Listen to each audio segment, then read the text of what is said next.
Good morning, everyone. Happy Friday. Thanks for joining us on From the South. I'm Cody Weddle in Caracas, Venezuela. Our top story this morning takes us to Argentina. That's where leftist presidential candidate Daniel Scioli has increased his popularity in recent days, and according to various polls, he is now in position to win this Sunday's election with over 40% of the vote. Now, polls show he could garner the 10% vote over his rival contenders needed to win in the first round of voting. Right-wing neoliberal candidate Mauricio Macri is in second place with about 28% support. Now, an Ipsos Mora poll showed Scioli of the ruling Front for Victory with 42% support. I am committed to modifying taxes on earnings. A worker or a retired person who earns less than 30,000 pesos net in their pocket will not pay this tax. And Scioli marked the end of his campaign by saying that those who earn less than $3,100 per month will not pay taxes. He has championed many other social programs and policies targeted at helping the most vulnerable sectors of society. Now, Macri, on the other hand, has suggested he will negotiate with vulture fund holders and has hinted a rapprochement with the UK, which would be detrimental to Argentina's claim to the Malvinas Islands.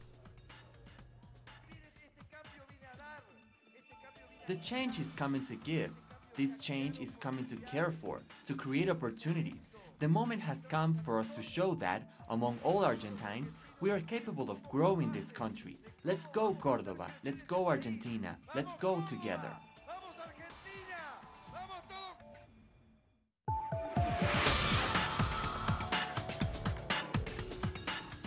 And in Mexico now, where local media is reporting that a pet monkey, get this, a pet monkey helped lead authorities to one of the world's most wanted drug lords. Ultimately, they did not catch him, though. The monkey belonged to Joaquin El Chapo Guzman's daughter. And the local media reports that Boots the monkey was left behind in Toluca, Mexico, where the jail from which El Chapo escaped is located. His daughters asked him to bring the monkey back to Sinaloa. Special forces who continue to unlawfully raid homes searching for El Chapo followed the monkey's trail and almost recaptured the fugitive drug boss. But despite being on foot and alone, El Chapo once again eluded special forces. This Sunday, Guatemalans will also be heading to polling stations for presidential runoff election. Now, comic Jimmy Morales is expected to win easily there. He is forecast to be elected by more than 30 points over his opponent, former First Lady Sandra Torres. Morales is a political outsider and was given little hope of winning until corruption scandals engulfed the government of now former President Otto Pérez Molina. Morales, who called for peaceful elections, has proclaimed himself a centrist.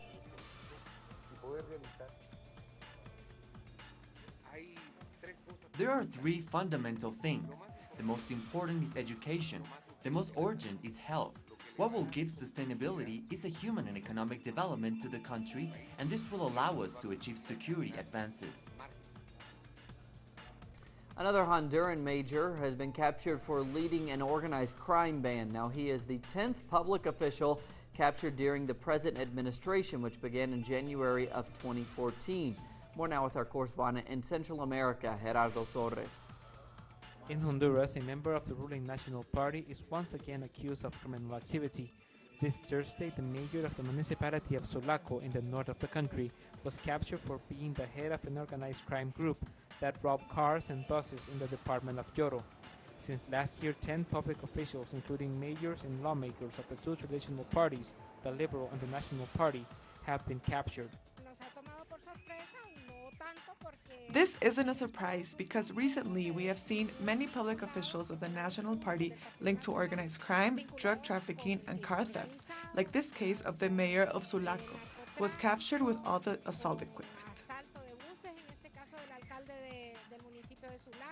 The two traditional parties, from their power, open the doors for these kind of people that are criminals to participate, just to use that money for political campaigns, and that is why we have these kinds of situations. The current president, Juan Orlando Hernández, has also been accused of having connections with organized crime. He has claimed that he received money, but he didn't know where the money came from. Penal lawyers say that there should be changes to the electoral law. In Honduras, we can say without fear that this is a narco state. It is very curious that the president has photographs with every drug dealer or criminal that has been captured. This means that the political campaign of the National Party received funds from organized crime, particularly from drug trafficking. There has to be reforms to the electoral law, but the two traditional parties don't want to. If we don't want that, we won't be able to stop these people related to crime and drugs to participate in elections.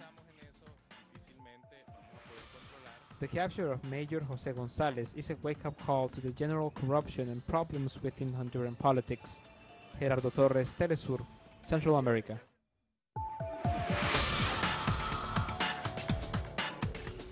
The investigation continues in Washington, D.C., the capital of the U.S., regarding the Benghazi attacks of 2012, where U.S. diplomat Christopher Stevens and 3 other Americans lost their lives. There's more and an update on that investigation and the latest hearing involving Democratic presidential candidate Hillary Clinton. Here's our correspondent, Bianca Perez.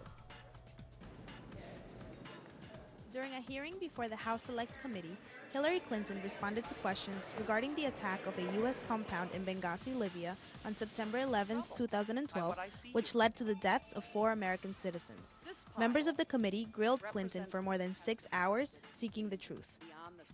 We owe them and each other the truth. The truth about why we were in Libya. The truth about what we were doing in Libya. The truth about the escalating violence in Libya before we were attacked and these 4 men were killed. The truth about requests for additional security. The truth about requests for additional personnel. Chris's mother. Clinton focused her defense during the hearing on the fact that being a diplomat has various risks and that people in these positions are aware of them. The State Department sends people to more than 270 posts in 170 countries around the world. Chris Stevens understood that diplomats must operate in many places where our soldiers do not, where there are no other boots on the ground, and safety is far from guaranteed. In fact, he volunteered for just those assignments. One of the most criticized instances, not only throughout the hearing, but for the past 3 years, is the fact that U.S. diplomat Christopher Stevens had requested increased security prior to the attacks. It's very easy to say with the information we have today that a different decision could be made. Obviously, we must learn our lesson, and that's why there were bills presented to Congress to better the conditions, but Congress did not approve them. That could lead them to conclude that more security was needed. The investigation leading up to this hearing has cost taxpayers $4.8 million thus far and has received full support from the largest media outlets in the U.S.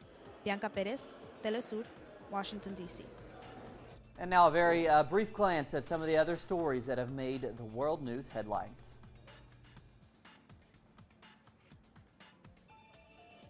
U.S. Secretary of State John Kerry met his Russian colleague Sergei Lavrov in Vienna ahead of meeting talks scheduled for later in the day in Vienna, Austria. The Kremlin believed it has taught Washington an object lesson in how to take on Islamic militants in Syria, as it have accurately pounded close to 800 Islamic State targets. The talks come as more and more diplomats, politicians and experts from around the world believe that Russia has a better chance to broker a deal to end the 4-year Syrian conflict.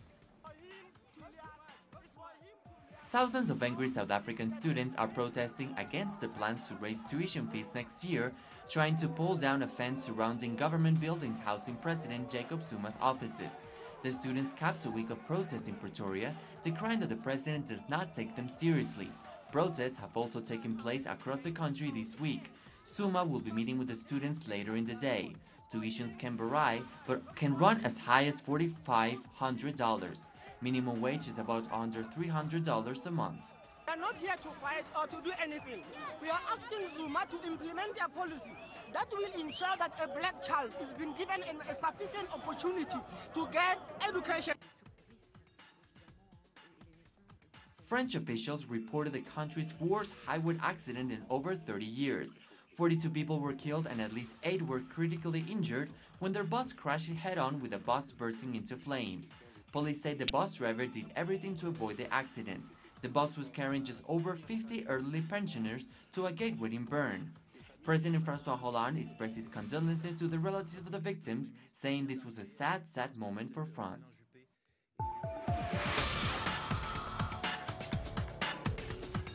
For a lighter side of the news now, the Mexican forward Javier Chicharito Hernandez is apparently currently negotiating a deal with the Los Angeles, California soccer club, LAFC, that will begin play in the U.S. Major League Soccer in 2018. Now, Hernandez signed a 3-year, $10 million contract with the German Bundesliga team, Leverkusen. The news comes after Chicharito surpassed the 100-goal mark. He now has 101 career goals. That's what we're covering on this Friday morning here from Caracas. Thanks for joining us this morning. Check out our website for plenty more information on all of those stories. telesurtv.net/English. For teleSUR English, I'm Cody Weddle. Have a great Friday. We'll see you back here in just a few hours.